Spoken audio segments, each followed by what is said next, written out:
Ano bang ina-achieve mo? Ba't ganyan ka kasipag mag-work? I think, parang sabi ko kanina sa press conference, it all feels like a take two. Lahat ng project, like everything, parang everything I'm doing right now, Batang Quiapo, this, the movie, parang it feels like a take two, pero alam mo na yung ginagawa mo. Parang, yung papasok ka ng eksena, confident ka na. When you're younger kasi talaga, like, your priority is just to get it right. Yung matama mo na yung eksena, huwag magalit sa direct. But now, parang, I'm finding myself in these roles na I'm playing na eh. I'm really having fun. Yung parang nalulost ako in flow. Like, you've seen Soul, yung pag nagpo-flow state sila.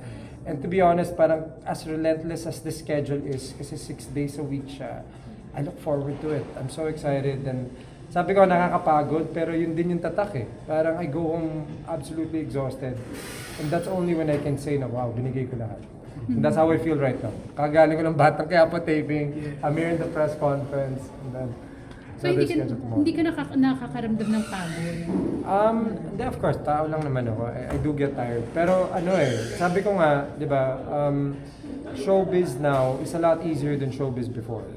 Talaga. I would say this working hours that we have now, it's so much more manageable than it was working 24 hours around the clock. Yung doon talaga mahirap mang-balance eh. Tapos gagawin mo na lang ng tama kasi sagad ka na sa pagod.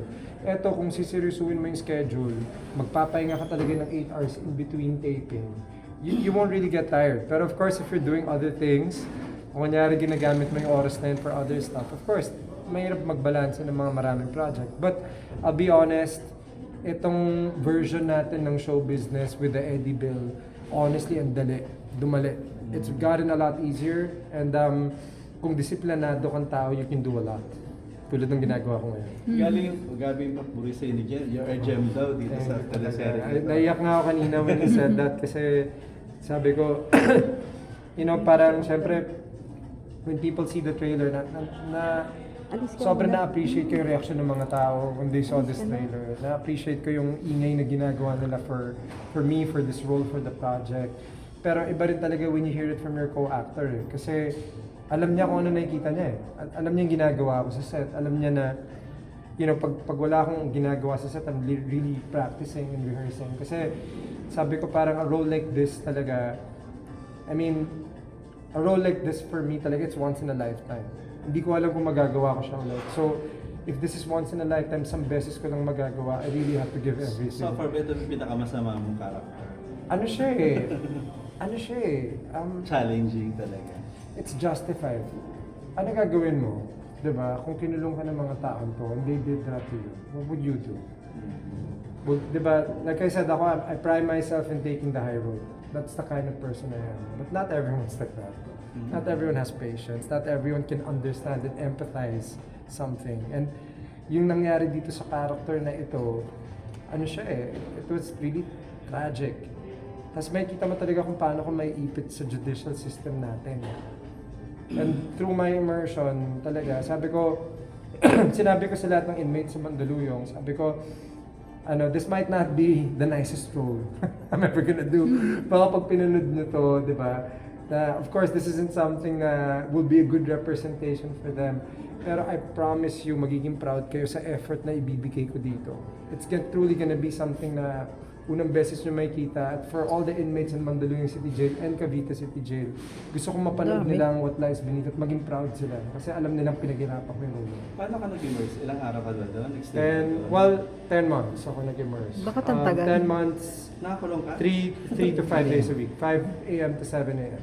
So inaabangan ko yung I go there 4:30 gabi. Habang nagbabasa ako ng script, yung hinahabol ko yung sunrise, yung passage of time. Yung habang nagbabasa ako ng script gabi pa, na mamayang konting araw lumalabas na and then umaga na. So it helps me think of the 14 years. It helps me, parang feel like there's time passing while I'm reading the script, while I'm investing emotions into this thing. So, to be honest, sobrang hirap niya nung umpisa because grabe yung mga makikita mo doon. But after a while, it's crazy kasi ganun tayong mga tao, we adapt to our environment. Diba? Like whatever that may be. Kung nasa loob ka ng kulungan o nasa loob ka ng isang resort, really nice, you'll adapt. And that's what's din yung nakita ko na amazing throughout that immersion. Yung nakita mo na marami rin talagang tao nagbabago. Maraming tao talaga nagbabago yung buhay nila. Nakaka-inspire mga story nila kasi like in Mandaluyong City Jail kasi hindi siya yung may kaso ka na eh. Wala ka pang kaso. Pero ganun yung justice system natin na kahit wala kang kaso, you can be spending 15 to 20 years in jail. And you know, I'm proud na sa What Lies Beneath, you're gonna see that injustice in our show. So, sana October 17, manood kayo ng What Lies Beneath Netflix. And then October 20 po, Free TV. Jake, sa bawat character na ginagawa, parang palalim ka ng palalim bilang actor. Yeah. Ano yung mga pinaghuhugutan mo? Sabi ko nga, a lot. Lahat ng pinagdadaanan ko po sa buhay, I try my best to turn it into art. Kasi I'm an artist. Like I said in the press con kanina, it's easy for me to forgive. But it's hard to forget because I'm an artist. You're gonna try to make art out of this. You're gonna use this in a scene. You're gonna try to tell a story with your experience. And only then we experience. Tsaka lang namin nararamdaman yung cathartic feeling. Yung you make amends with your experiences kasi you get to use it for work. And truly, like ako, with everything that I've going through or been through recently, I still feel so lucky to be an actor kasi I get to use all of this and I get to put it in my work. And then in a way parang I make amends kasi na-express ko siya at hindi ko siya kinikimkim. Parang naging part ng healing mo yun. Yeah. Saka sabi ko nga, like, not for anything, off topic, di ba? Yung 10 months na yun, sometimes of course, in 10 months, umaabot yun because of delays, because of things. And sa akin kasi, they tell me there's a 3-month delay. I'm not gonna stop doing what I'm gonna do. Hindi ko titigil to. Tuloy tayo 3 months, di ba? Hanggang sa magsimula itong show na to. Kasi you're already on to something, di ba? May nasimulan ka na eh. But sabi ko nga, in many ways, sabi ko, and I hope artists get to see this. Kasi the rehearsal process or preparation is also a way of coping with your problems if you're an artist. Kasi every day you get to practice being an actor. Every day you get to express yourself as an actor. So, rather than just rehearsing or doing repetitions for excellence, kasi kaya naman ginagawa yun eh. Because you want to be excellent in the role, diba? But also use it to cope.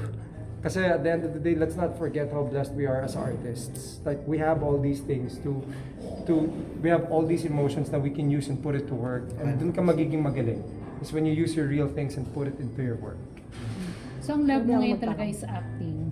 I've always loved acting, Janice. You know that 25 years. 25 years. I never not loved my career. So hindi ka pa handang buksan uli yung puso mo? Ako naman, it's more like, I think, at this point, I'm looking forward for things to come. I'm optimistic. Diba? Like I have to be. You have to juggle 2 shows at the same time. Guys, it's not as easy as just showing up in the set. You have to go to the set with a smile. You have to be happy. Kailangan ma-inspire lahat ng tao sa'yo sa set kasi ikaw yung bida o yung kontrabida. So, all these emotions that you're going through, you have to learn how to compartmentalize that. Kasi nag-hinge ang moral ng isang set depending sa mood ng artista. And there's no way bibiguin ko ang Batang Quiapo, there's no way bibiguin ko ang What Lies Beneath, there's no way bibiguin ko si Direct Lesser Delivery Rider just because I'm going through a problem. You understand? Like, for me, hindi ko naman hayaan mawala sa akin lahat. Right? Dahil sa isang problema. And for me, like I said, like these projects, at the end of the day, for me, is bigger than who I am.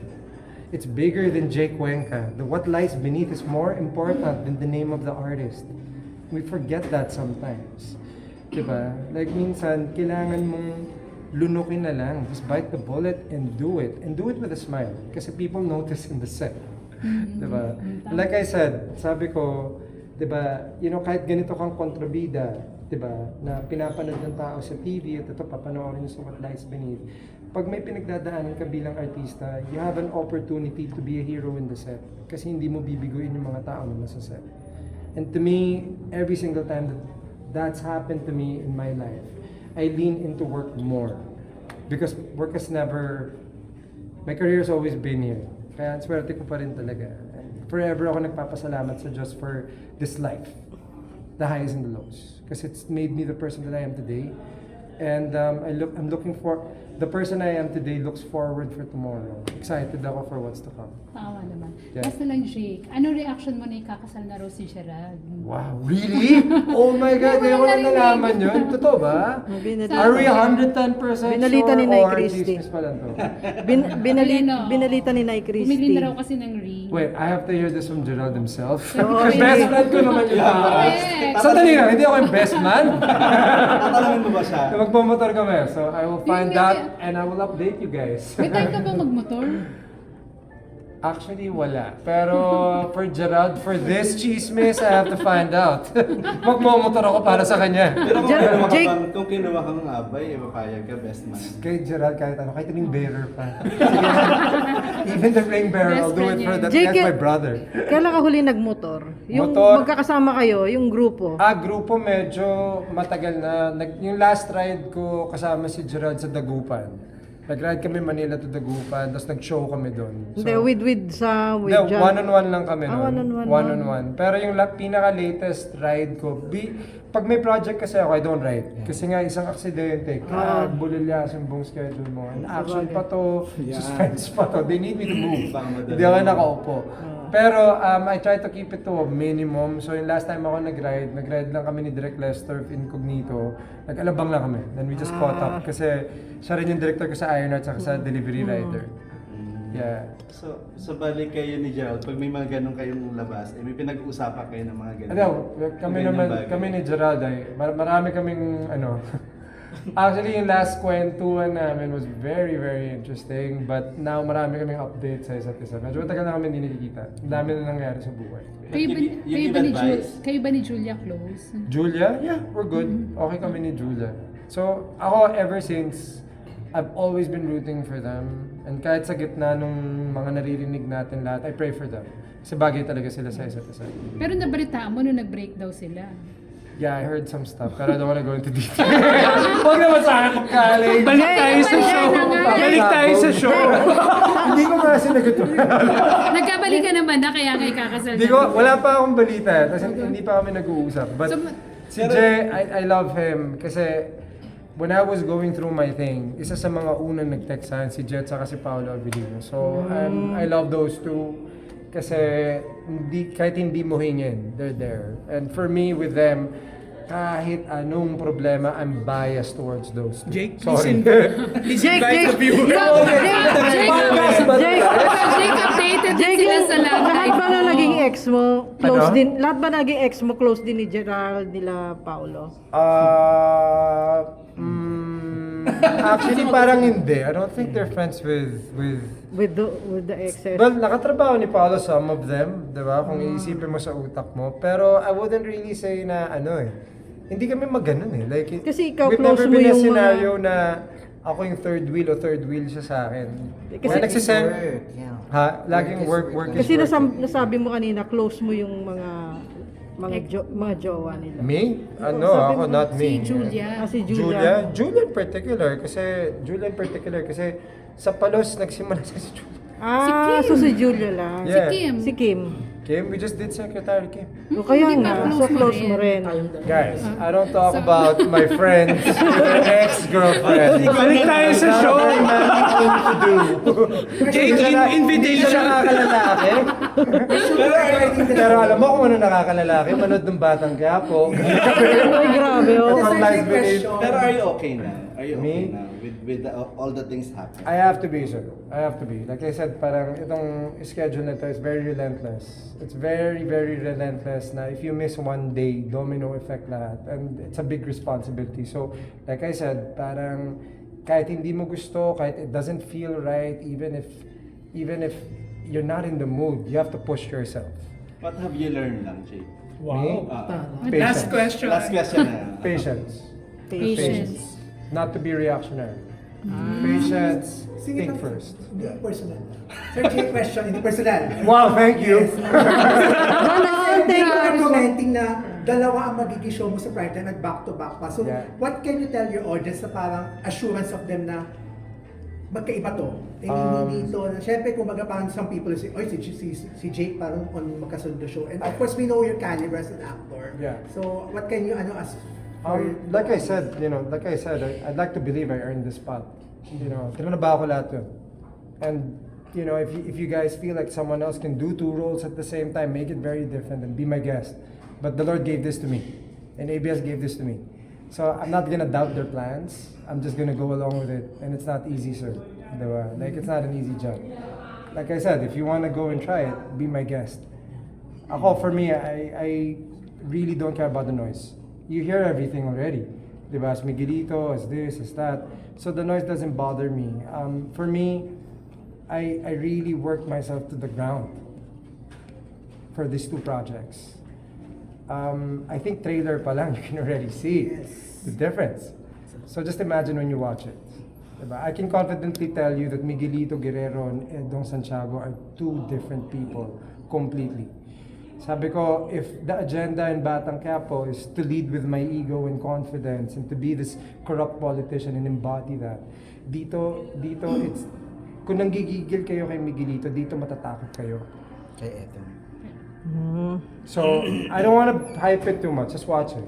Kasi for me, like at this point, parang I'm just very happy kasi sa reaksyon ng mga tao for now. And all my directors and production telling me, kasi they had to preview it, in ABS. Papanoorin muna nila yung Batang Quiapo, papanoorin nila yan. And if they see it's the same, most likely tatanggalin ka sa show. Right. Yes. Okay. Ayan. Invitation, Je. Yes, Ayan. guys, please manood po kayo ng Batang Quiapo, Monday to Friday po, right after the news. At manood rin po kayo ng What Lies Beneath, kasunod po ng Batang Quiapo. Ay, And catch it on back to Netflix, back. Back to back. catch it on Netflix, October 17. So, I want. and I Want October 20, Free TV October 20. So, Batang Quiapo first, What Lies Beneath second. Wow. Yes, Ayun. back to Sa back. actors, sa Sins of the Father.